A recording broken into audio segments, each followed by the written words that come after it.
Hey guys, I just want to make a quick video on this FOC motor controller 4850S. It sounds like this is used in a few different e-bikes. I happen to have this is a Zeegr F1, and it went out on me, and I scrubbed the internet and tried to find what you're supposed to use to replace this thing, and I couldn't find a direct replacement.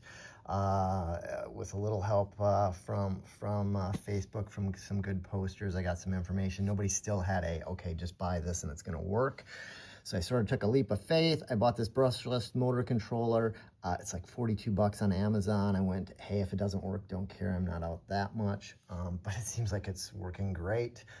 So I just wanted to show this. Hopefully it'll help somebody else out there. But with this motor controller, there's your 3 wires going to your motor, so that's easy. The 6-pin Hall sensor that's also coming from the motor, clearly that's a different connector, so I just cut the connector off of the old motor controller and took a bit of a leap of faith that the coating on those was all the same. Color coding was correctly, and yes, it seems to be the same, so that's cool. So you just can literally clip that off and put those on, and you're done there, which then just leaves your throttle and all of that sort of stuff, your throttle, your display and whatnot. This comes out as a 5-pin display cable. Amazon's got 5-pin to the green output cable that goes to your display sensor. I'd actually just buy one and not screw around with it, but I didn't have it, so I was like, all right, we'll take another leap of faith, and it's just the same. So I took the 10-pin connector that was on the old unit, and I just clipped the wires on the inside, so I had them, and literally just soldered those straight again to the 5 displays. The colors were all matching, so that was easy until it came to the throttle. The throttle comes out as, that's the red, white, and black one coming to the throttle. And the black is just ground internally, so you don't even need the black.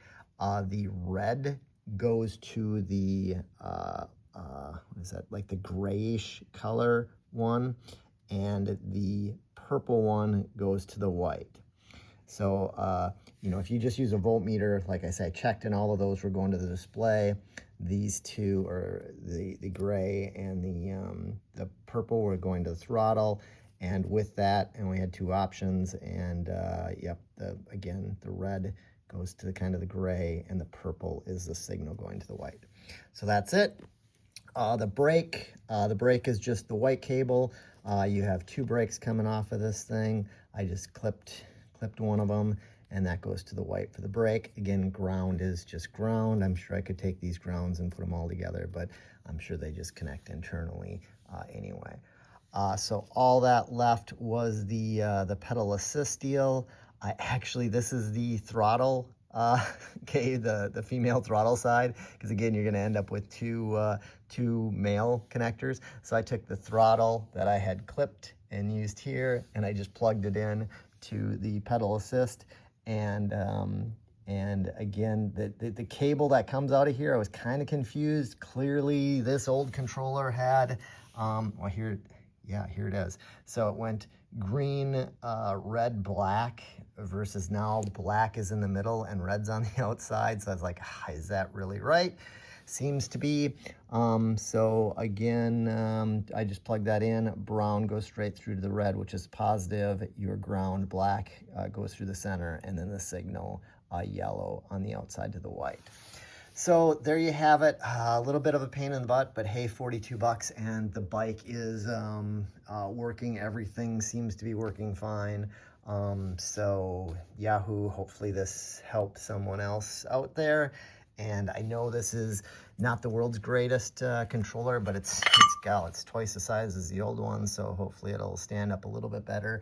I don't think it's going to fit in the original box, so I'm gonna have to do some customization there, but again, at least the bike's working. So have a good day, guys.